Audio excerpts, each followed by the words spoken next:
Ya, ini adalah video lanjutan dari video pembuatan prototype. Ya, kita lanjut. Selanjutnya kita membahas tentang logo usaha. Logo usaha ini jenisnya ada dua, yaitu ada tanda gambar atau picture mark dan tanda kata atau word mark. Nah, apa bedanya? Kalau misalnya tanda gambar atau picture mark adalah identitas yang dipergunakan untuk menggambarkan citra dan karakter dari suatu lembaga atau usaha atau organisasi. Sedangkan kalau tanda kata atau word mark merupakan nama lembaga, usaha, atau produk yang tampil dalam bentuk tulisan yang khusus menggambarkan ciri khas secara komersil. Pada prinsipnya, logo adalah simbol yang mewakili sosok, wajah, eksistensi suatu usaha atau produk dari sebuah usaha. Nah, di sini Ibu berikan dua gambar. Ini adalah contoh dari tanda gambar dan tanda kata. Yang pertama ini pasti hampir semuanya sudah tahu ya kalau ini lambang dari perusahaan apa. Ya, ini adalah logo berupa gambar, yaitu gambar sebuah apel yang sudah tergigit. Nah, ini adalah logo dari perusahaan Apple. Dan di sini juga ada tanda kata, yaitu logo tapi berupa kata atau nama perusahaannya. Di sini ada BR, ada Baskin Robbins. Terdiri dari warna biru dan warna pink. Nah, kedua gambar ini memiliki filosofinya tersendiri.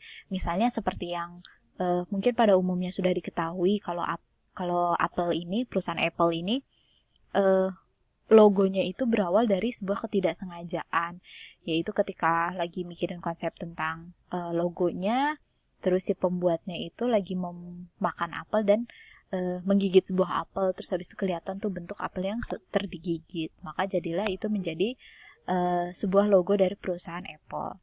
Lalu di sini ada Baskin Robbins, ini adalah perusahaan penjual es krim yang lumayan terkenal sebenarnya. Di mall-mall besar biasanya suka ada. Nah, kalau kalian perhatikan di sini ada tulisan 31. Huruf BR-nya ini warna pinknya ada tulisan 31.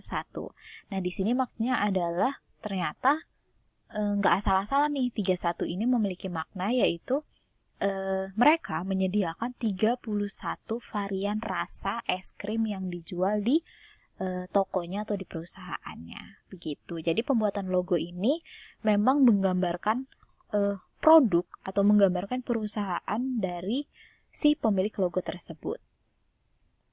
Kita lanjut. Nah, selanjutnya ada tujuan desain atau logo. Di sini tujuannya ada 3, yaitu ada marking. Marking ini bentuk. Ini berkaitan dengan bentuk. Maksudnya adalah bentuk yang dapat dilakukan penggambaran. Jadi seorang desainer logo melakukan penggambaran atau pembuatan bentuk dengan teori analog. Bentuk marking dari logo biasanya diambil dari sebuah objek yang terkait dengan usaha yang nantinya akan dibuat desain logonya. Yang kedua, dalam pembuatan logo tujuannya itu eye-catching, yaitu menarik di mata, menarik untuk dilihat.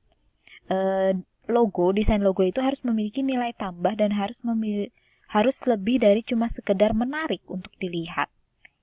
Tuh. Pastikan ketika membuat logo itu orang tuh bakalan ngena dan bakalan inget gitu. Kalian bisa membuat dengan suatu ciri khas. Kalau misalnya mungkin desainnya terlihat sederhana, tapi kalian harus bisa menjelaskan filosofi yang mendalam dari sebuah logo.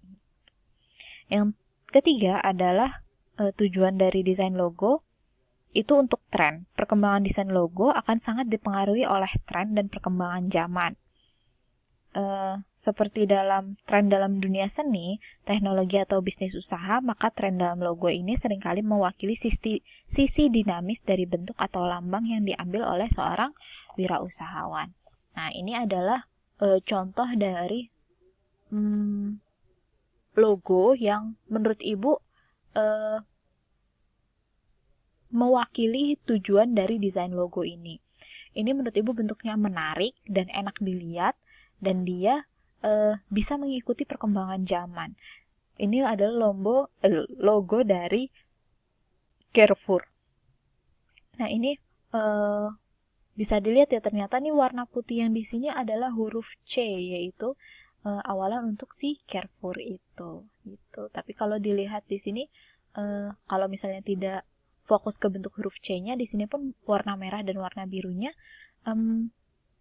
menggambarkan sesuatu yang menarik. Nah, di sini ada syarat pembuatan logo, ada 6. Yang pertama adalah cepat dibuat. Di sini gambar kerja prototipe atau prototipe logonya itu harus dibuat dengan cepat. Lalu yang kedua ada murah. Jadi kalau bisa pembuatan gambar logonya itu gambarnya tuh murah tapi biaya konsepnya tuh mahal gitu. Makna dari logo itu untuk membuat sebuah logo, untuk menemukan maknanya itu memerlukan biaya yang lebih mahal daripada untuk mencetak si logonya. Yang ketiga, dapat dibuang. Maksudnya di sini sebuah gambar kerja itu emang harus dibuang, jadi jangan membuat lembar kerja dari bahan yang tidak dapat dibuang. Terus selanjutnya ada resolusi rendah, karena di sini kan ceritanya prototipe dari logo, jadi resolusinya rendah aja supaya ya karena ini emang hanya sebuah rancangan sederhana. Terus ambigu, justru bagus ketika sebuah logo itu memiliki ambiguitas gitu. Artinya adalah logo tersebut diinterpretasikan dari berbagai sisi. Orang ketika melihat suatu logo bisa punya pendapat yang berbeda-beda. Itu justru desain logo yang bagus. Yang terakhir, syarat pembuatan logo adalah di sini dia bersifat menyarankan, bukan menetapkan. Nah, karena tadi yang sifatnya ambigu, gambar kerja prototipe logo ini harus bersifat menyarankan supaya interpretasi atas prototipe si logo tadi tetap terbuka. Nah, yang terakhir adalah tahapan membuat logo. Di sini yang pertama dilakukan riset dan analisa. Dalam membuat logo sebenarnya bisa dibuat sama diri sendiri ataupun bisa memesan kepada yang ahli. Tahapan pertamanya yaitu melakukan riset dan analisa. Ini berkaitan dengan visi, misi, struktur usaha, analisa usaha, pokoknya yang berkaitan dengan perusahaan. Jadi diriset dulu, dianalisa supaya nantinya logo yang dibuat itu memang menggambarkan si karakter dari si perusahaan. Yang kedua adalah thumbnails. Thumbnails adalah cara pengembangan ide melalui visual yang berupa sketsa-sketsa kasar dengan memakai pensil atau ballpoint yang dibuat secara manual tanpa bantuan komputer. Gitu. Jadi, kalau tadi udah melakukan riset dan analisa terkait dengan perusahaan, tahap selanjutnya adalah membuat desain coret-coretan sederhana tanpa bantuan komputer. Nah, selanjutnya tahap yang ketiga, membuat logonya dengan komputer. Di sini tadi kan udah bikin thumbnails. Nah, thumbnails itu diperbagus lagi dengan menggunakan komputer ataupun aplikasi efek-efek yang ada di komputer. Selanjutnya yang keempat adalah pendaftaran merek. Setelah logo yang dibuat sudah selesai, logo yang udah jadi itu harus didaftarkan ke Direktorat Jenderal Hak Kekayaan Intelektual dan Departemen Hukum dan HAM untuk melindungi karya yang telah dibuat supaya tidak disalahgunakan oleh pihak lain. Kalau nggak salah, di semester sebelumnya kita sudah membahas tentang hak kekayaan intelektual. Nah, merek atau logo ini juga merupakan salah satu bentuk dari hak kekayaan intelektual. Yang kelima adalah sistem identitas. Pada tahap ini, desainer menentukan atribut lain seperti logo turunan, sistem warna, sistem tipografi, sistem penerapan logo pada berbagai media, dan hal-hal lainnya. Semua hal tersebut dirangkum dalam sistem identitas. Yang terakhir adalah produksi. Berdasarkan pedoman sistem identitas, berbagai media internal dan eksternal dapat memulai produksi dengan identitas yang telah didaftarkan. Ya, itu tadi adalah penjelasan part 2 dalam materi pembuatan prototipe. Submaterinya yaitu tentang logo usaha. Nah, Untuk bab ini, tugas kalian ada 2 yang berkaitan dengan bab ini. Kan kita membahas tentang prototype dan logo. Maka, tugas kalian yang pertama adalah membuat sebuah logo perusahaan. Terserah kalian mau bikin ceritanya kalian perusahaan di bidang apa. Yang penting, logo itu memang adalah hasil karya kalian sendiri. Lalu, pertama kalian boleh membuat sketsanya menggunakan kertas gambar biasa atau kertas HVS dengan alat tulis yang kalian punya. Lalu selanjutnya kalian tuangkan desain itu dengan aplikasi yang ada di handphone atau ada di komputer.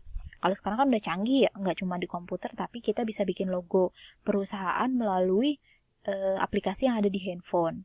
Nah, selanjutnya itu kan baru logonya. Nah, logo tersebut nantinya dipasang di prototype. Prototype yang akan kalian buat adalah prototype kalau produk kan mungkin terlalu bervariasi dan terlalu susah nantinya ya.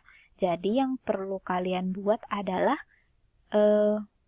packaging atau bungkus dari si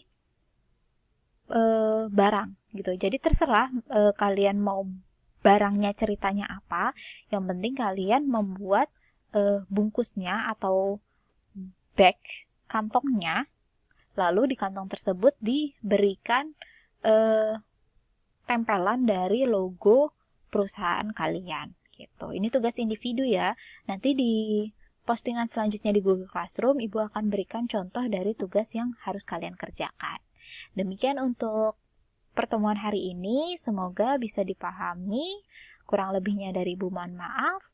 Terima kasih atas perhatiannya. Selamat beraktivitas, selamat mengerjakan tugas. Wassalamualaikum warahmatullahi wabarakatuh.